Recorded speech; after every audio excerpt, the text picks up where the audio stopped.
አብራችሁን ከቆያችሁ የተለያዩ መረጃዎች ተሰማላችሁ። የሚሊሻ አባላት የቀድሞ የፋኖ አባላት አሁን የሚሊሻ አባላት የሆኑ የሰሩት አስደናቂ ኦፕሬሽን አለ። እሱን በተመለከተ መረጃ የማደርሳችሁ ይሆናል። ሌሎች አካባቢዎችም ያሉ እንደዚሁ የግንባር መረጃዎችን አደርሳችኋለሁ። እንግዲህ በሰዓት ካስኳቸው መረጃዎች መካከል በርካታ መረጃዎች አሉ ወደ ግንባር መረጃ የሚወስዱን። ከዛ በፊት ግን ከወልቃይት አስተዳደር የተሰጠ መግለጫ አለ። እሱን መግለጫ ወደ እናንተ አቀርባለሁ። ሰሞኑን ህወሓት ያወጣውን መግለጫ ተከትሎ ምላሽ ተሰጥቷል። ባለፈው የአማራ ቴሌቪዥን ወይም አማራ ሚዲያ ኮርፖሬሽን እየተባለ የሚጠራው ዘገባ በተመለከተ ህወሓት ያወጣው መግለጫ አለ። ለዚህ መግለጫ ምላሽ ሰጥቷል የወልቃይት ጠገዴ ሰቲት ሁመራ ዞን አስተዳደር። መግለጫውም እንግዲህ ባጭሩ እንደሚከተለው ይቀርባል። ትላንትም ዛሬም ነገም አጀንዳችን ሰላም ነው ይላል መግለጫው በመግቢያው። ህወሓት ሚያዝያ 10 2017 ዓ.ም የወልቃይት ጠገዴ ሰቲት ሁመራ ዞን የተመለከተ መግለጫ ማውጣቱን ለመረዳት ችለናል። ቡድኑ በመግለጫው እንደተለመደው ራሱን የሰላም ዘብ አድርጎ በማቅረብ የወልቃይት ጠገዴ ሰቲት ሁመራ ዞን የሚያደርገውን የሰላም የልማት እንቅስቃሴ በጸባጫሪነት ወንጅሏል። ከህወሓት ጥንተ ተፈጥሮ አንጻር የወጣው መግለጫና መግለጫው ይዘት የሚያስገርም ባይሆንም አንዱ ወገን የፈለገውን ተናግሮ ሌላው ጉዳዩን በዝምታ ማለፉ የዚያኛው ወገን መሰረተ ቢስ ውንጀላ የእውነተኝነት ገጽታ ስለሚያላብሰው ይህንን አጭር ማስታወሻ ለማቅረብ ተገደናል። የወልቃይት ጠገዴ ሰቲት ሁመራ የህዝብ የትላንትም የዛሬም የነገም መሪ አጀንዳ ሰላምና ሰላም ብቻ ነው። በህወሓት የግፍ አገዛዝ ለ27 ዓመታት ሲማቀቅ ሲገደልና ሲፈናቀል ለኖረው ህዝባችን ሰላም ልዩ ትርጉም ያለው ነው። ስለሆነም ሰላሙን ለማረጋገጥ ያለ እንቅልፍ ይሰራል፣ ይተጋል፣ ያተጋል፣ ለአማራዊ ማንነቱ ዘብ ይቆማል። መላው የወልቃይት ጠገዴ ሰቲት ሁመራ ዞን ህዝብ ራሱን በሰላም አስከባሪነት በማዘጋጀት የራሱና የአካባቢውን ውስጣዊ ሰላም ከሰርጎ ገቦች፣ ከወያኔ መንገድ ጠራጊ ኃይሎች፣ ከባንዳዎች ሲጠብቅ ቆይቷል። ወደፊትም ይቀጥላል። የተከዜ ዘብ የሰላም ዘብ ሲሆን በዞኑ ህዝብ የተዋቀረ የዞኑ የሰላም አስከባሪ እንጂ የማንንም አልፎ የማይጠይቅ የራሱ ማንነትና አሳልፎ የማይሰጥና የጠባጫሪነት አጀንዳ የሌለው ኃይላችን ነው። የህወሓት ከወልቃይት ጠገዴ ሰቲት ሁመራ ዞን እንዲወጣለት የጠየቀው የዞኑ ህዝብ ነው። በእርግጥ ከፍ ብሎ እንደተገለጸው ለኛ ለህወሓት ይህንን በማለቱ ፈጽሞ አያስገርመንም። ህወሓት ከጥንት እስከ ዛሬ የማያከብረውን ህገ መንግስት ፌዴሬሽን ደግሞ ደጋግሞ የሚጠቅስ የማያምንበትንና የማያከብረውን የፕሪቶሪያው ሰላም ስምምነት ደግሞ ደጋግሞ የሚያወሳ ቡድን እንደሆነ አሳምረን እናውቃለን። ስለሆነም ህወሓት የሚፈልገውን የወልቃይት ጠገዴ ህዝብ እንደለመደው ከርስቱ አፈናቅሎ ጨፍጭፎ የአማራ ርስት የሆነውን ወልቃይት ጠገዴ ለመሬት ለመጠቅለል እንደሆነ ግልጽ ነው። ቡድኑ አካባቢውን በጉልበት በወረረበት ዘመን ያደረሳቸው ግፎችና በደሎችም ሆነ በጉረቤት ሀገር ያሉ ታጣቂዎች በወልቃይት ጠገዴ የአማራ ተወላጆች ላይ እያደረሱ ያለውን ማሳደድና መጨፍጨፍ የቡድኑ ፍላጎትና ቋሚ ዓላማ በማያሻማ መልኩ ፍንትው አድርጎ የሚያረጋግጡ ናቸው። በመሆኑም ከመግለጫው ለመረዳት እንደሚቻለው ወያኔ አጭበርባሪና ቁማርተኛ ቡድን መሆኑ ፀሐይ የሞቀው ህዝብ የሚያውቀው ነውና አዲሳችን አይደለም። የወልቃይት ጠገዴ ህዝብ ዛሬም እንደ ትላንቱ ህግና ህገ መንግስቱን መሰረት አድርጎ ሰላሙና ነጻነቱን አስጠብቆ ለመኖር ይሰራል። ለሀገር ዳር ድንበር በጎ ጠረፍ ጠባቂ ሆኖ ይቀጥላል። የፕሪቶሪያው ስምምነት በተሟላ ሁኔታ ተግባራዊ እንዲሆን ያለንን ቁርጠኝነት ከመጀመሪያው ጊዜ ጀምሮ ስንገልጽ ቆይተናል። የስምምነቱ በተሟላ ሁኔታ ተፈጻሚ መሆን ለዞናችን ህዝብ ሳይሆን ለመላው ኢትዮጵያን ዘላቂ ሰላም በጣም አስፈላጊ መሆኑንም እንገነዘባለን። በአማራ ብሔራዊ ክልላዊ መንግስት የወልቃይት ጠገዴ ሰቲት ሁመራ ዞን የተሰጠ መግለጫ ነው። ሁመራ ከተማ ሚያዝያ 12 2017 ዓ.ም መግለጫው እንግዲህ የዞኑን አስተዳደር አቋም የሚያንጸባርቅ ነው። ያው ህወሓት ለሰጠው መግለጫ የተሰጠ ምላሽ ነው። ከዚህ ጋር በተያያዘ እንደዚሁ የህወሓት ጉዳይ ከተነሳ አንድ ተጨማሪ መረጃ ላድርስ። የህወሓት የፖለቲካ ሽኩቻ እንግዲህ አሁንም ጡዘቱ ቀጥሏል። የጌታቸው ረዳ ቡድን በደብረጽዮን ቡድንና በጊዜያዊ አስተዳደሩ ላይ መግለጫ አውጥቷል። የጌታቸው ረዳ ቡድን የህወሓት አንጃ ማለት ነው የህገወጥ ቡድኑ ፍላጎት የሚያስፈጽም ካቢኔ ተዋቅሯል ሲል ጀነራል ታደሰ ወረደ ያዋቀሩትን ጀነራል ተችቷል። ይሄ ሌላውን ያገለለ አቃፊ ያልሆነ የካቢኔ አወቃቀር በፍጹም ተቀባይነት የለውም ሲል የጌታቸው ቡድን ባወጣው መግለጫ አሳውቋል። የቀድሞ የካቢኔ ቡድን መፈንቅለ ስልጣን ወደ ወታደራዊ መፈንቅል ተደርጎበታል ያለው የጌታቸው ቡድን ወታደራዊ ቡድኑ ስልጣን ከያዘ 1 ወር እንዳለፈውም እንደዚሁ አንስቷል። በትግራይ የባሰ ቀውስ እንዳይመጣ ሲባል ነው ስልጣን አሳልፈን የሰጠነው ሲል የጌታቸው ቡድን ይህንንም እንግዲህ ገልጿል። በተጨባጭ እውነታው ነው ወይ የሚለው የሚታወቅ ቢሆንም በመግለጫቸው ግን ይህንን ብለዋል። ተባረው ነው ስልጣን የለቀቁት የኃይል ብልጫ ተወስዶባቸው። የተዋቀረው ካቢኔ በአስቸኳይ መስተካከል አለበት። የተጀመረውን ለውጥ የማያስቀጥል አንጃ ወደኋላ የሚያስቀጥል እንጂ ወደኋላ የሚመልስ ኃይል ተቀባይነት የለውም። ስለዚህ የተዋቀረውን ካቢኔ እንደዚህ እንደማይቀበለው ገልጿል። ታደሰ ወረደ በተግባር ያልተፈተነ ሰው ነው፣ ሌላ የቀውስ አዙሪት ውስጥ እየገባ ይገኛል ሲልም እንደዚሁ በመግለጫው ተችቷል። በአስቸኳይ የተጠየቀው ማስተካከያ ካልተደረገ በቀጣይ እርምጃ እንወስዳለን ብሏል። እንግዲህ ጌታቸው ቡድን ምን አይነት እርምጃ ለመውሰድ አስቦ እንደሆነ በእርግጥ የተገለጸ ነገር ባይኖርም ሁለንተናዊ ትግል እናደርጋለን ሲል እንግዲህ የትኛውን የትግል አይነት በዝርዝር ባያስቀምጥም ሁሉንም ብሏል። እንግዲህ ከጫካ እስከ ከተማ ያሉትን ሊሆን ይችላል። በአስቸኳይ የተጠየቀው ማስተካከያ ካልተደረገ ቀጣይ እርምጃ እንወስዳለን። እርምጃውም የትግራይን ሕዝብ ከኋላ ቀር አመራር ለማላቀቅ ነው። የትግሉ አይነትም ሁሉንም ያቀፈ ትግል ይደረጋል ብሏል። ሁሉን አቀፍ ትግል ለማድረግ ዝግጁ መሆኔንም ዓለምና የፌዴራል መንግስቱ ሊያውቁልኝ ይገባል ብሏል። ባለፈው እንግዲህ ታደሰ ወረደ የገባውን ቃል ኪዳን ሰነድም እንደዚሁ ጥሶታል ነው ያለው። በዓለም አቀፍ ዲፕሎማቶች እንዲሁም ደግሞ በሚመለከታቸው አካላት ፊት የፈረመውን ስምምነት ጥሷል ሲል መግለጫ አውጥቷል። ከዛ ቀደም ብሎ እንግዲህ የደብረ ጽዮን ቡድን ደግሞ ባወጣው መግለጫ ጊዜያዊ አስተዳደሩን ለመደገፍ የእንኳን ደህና መጣችሁና እንዲሁም ደግሞ የሥራ ማስጀመሪያ መርሃ ግብርን በተመለከተ በሰጠው መግለጫ አሁን የትግራይን የተፈናቃዮችና ሌሎች ጉዳዮችን ወደ ውስጥ የምንመለከትበት ጊዜ ሁኔታ ነው ያለው ሲል መግለጫ መስጠቱ ይታወቃል። ወደ ግንባር መረጃዎች ሄዳለው። ወደ ግንባር መረጃዎች ሲሄድ በተለያዩ አካባቢዎች በንጹሃን ላይ የሚፈጸመው ግድያ አሁንም መቀጠሉን የሚያሳዩ ነው። ትላንትና እንኳ በተፋሲካ በአዊ ዞን አዲስ ቅዳም ሰዎች ተጨፍጭፈዋል፣ ተገድለዋል። ወጣት በቤቱ ውስጥ እያለ የፋኖ ቤተሰብነት በሚል ከበዓል ከቤተሰቦቹ ፊት አውጥተው ጓሮ ላይ ረሽነውታል ተብሏል። እንዲሁም ደግሞ አርሶ አደር አሻግሬ ያሰጋ የተባለ ሰው ከሁለት ቀናት በፊት እንደዚሁ ከገበያ ሲመለስ ባለፈው ቅዳሜ ገንዘብም ይዞ ነበር፣ ከብቶችን ሽጦ እሱን ጨምሮ ገንዘቡ ተዘርፏል። እሱም ደግሞ በአሰቃቂ ሁኔታ በመንግስት ወታደሮች ተረሽነው ተገድለዋል ነው የተባለው። ከአዲስ ቅዳም ተይዘው የተወሰዱ ሰዎችም አሉ። አሁን አድራሻቸውና ደብዛቸውን እንደጠፋ ነው የመረጃ ምንጮቹ የሚገልጹት። በዚሁ ብር ሸለቆ አቅራቢያ ደግሞ አንድ የቀድሞ የፋኖ አባል የነበረ አሁን የመንግስት የመረጃ ሰው ሆኖ እየሰራ ያለና ከመከላከያ ጋር በመረጃ እንዲሁም ደግሞ በጥቆማ እየተባበረ ያለ በምህረት ገብቷል የተባለውን የቀድሞ የፋኖ አባል ከመከላከያ መሃል የፋኖ አባላቱ ይዘውት ሄደዋል። በልዩ ቦታው እንግዲህ ላይበር እየተባለ በሚጠራው የብር ሸለቆ ወታደራዊ ማሰልጠኛ ካምፕ አቅራቢያ ነው ይዘውት የሄዱት የቀድሞ አባላቸውን። አሁን እንግዲህ በመከላከያን ተቀላቅሎ መረጃ ይሰራ የነበረ ሰው ነው ተብሏል። ይህንን ሰውዬ ይዞ ለመሄድ የተኩስ ሽፋን የሰጡ ፋኖና እሱን ለማስቀረት እንደዚሁ ተኩስ ከፍተው የነበሩ የመከላከያ አባላት እንደነበሩ የገለጹት የመረጃ ምንጮች የመከላከያ አባላትም ከመወሰድ አላዳኑትም፣ እንዲሁም ደግሞ በተኩሱም የደረሰው ጉዳት የለም ነው ሲሉ የገለጹት። ልዩ ቦታው ብር ሸለቆ ወታደራዊ ማሰልጠኛ በር ላይ ነው።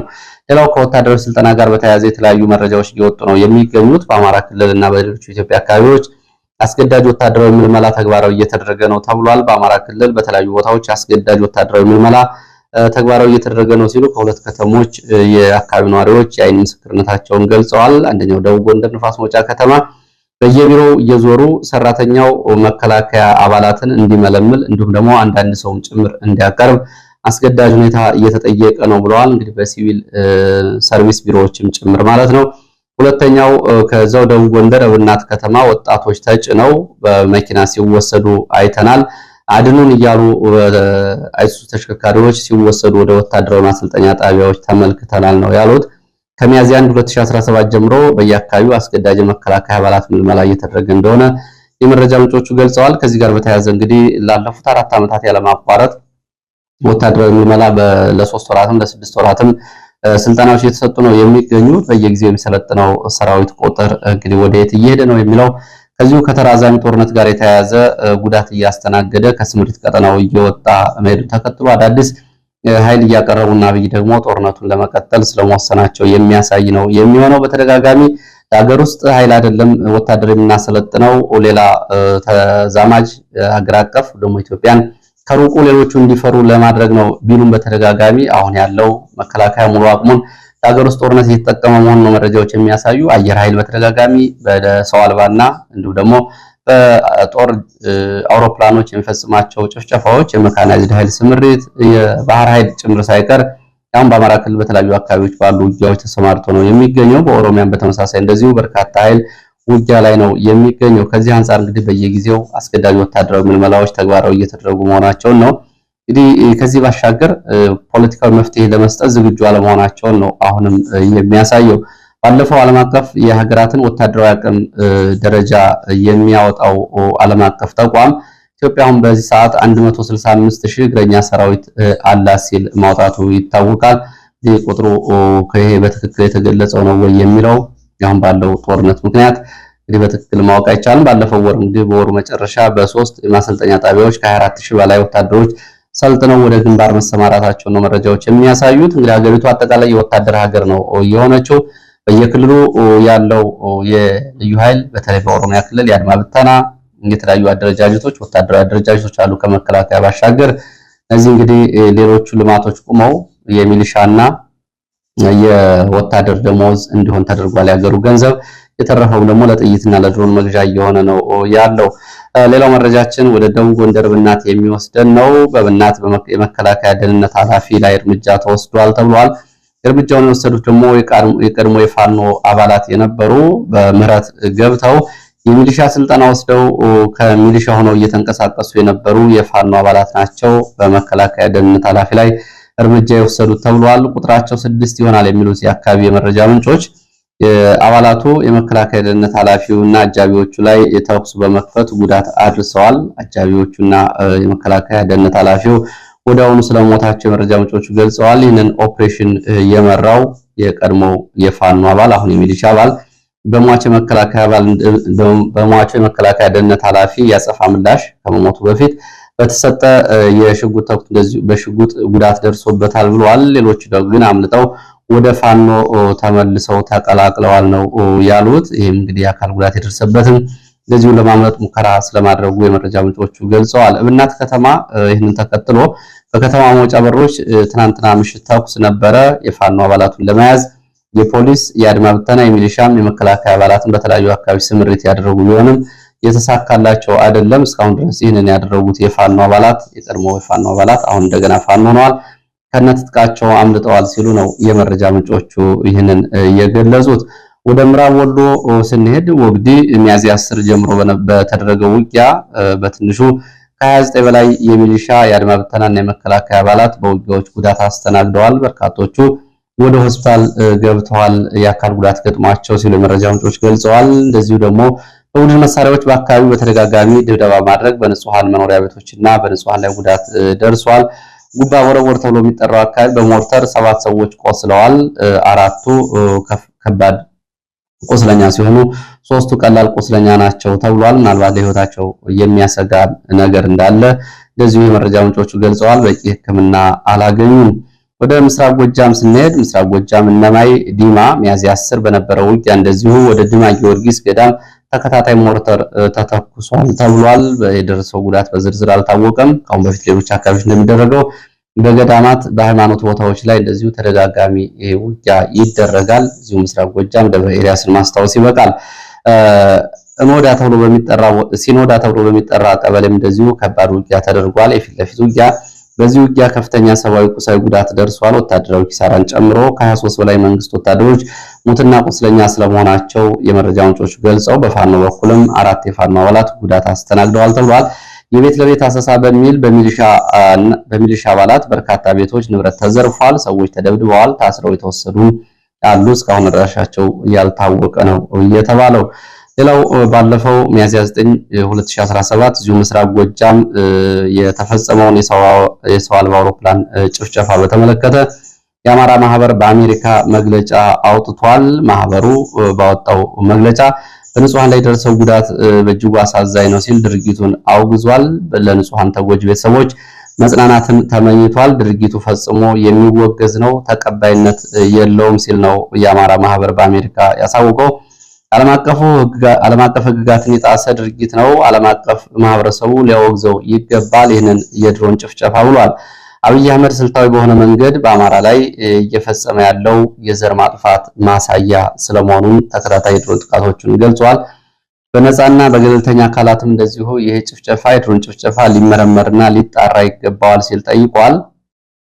በድርጊቱ ተሳታፊ የነበሩ አካላትና የድሮን ቴክኒሻኖች ጭምር ሳይቀር ለሕግና ለፍትህ እንዲቀርቡ እንደዚሁ ተጠይቋል። በአማራ ላይ የሚፈጸመው የሰው አልባ አውሮፕላን ጭፍጨፋ ሊቆም ይገባል ተብሏል። በነገራችን ላይ ተከታታይ በንጹሃን ላይ የሚደርሱ ጉዳቶች በየቀኑ እየወጡ ባለበት ሰዓት ብዙ ማህበራዊ ሚዲያው ሽፋን ሰጥቷቸው አይታይም። አሁን የአየር ድብደባውንም የንጹሃን ሞቱንም ወደ መላመድ መጥቶ ማህበራዊ ሚዲያው የጎንዮሽ ትግል ውስጥ የገባ ነው የሚመስለው።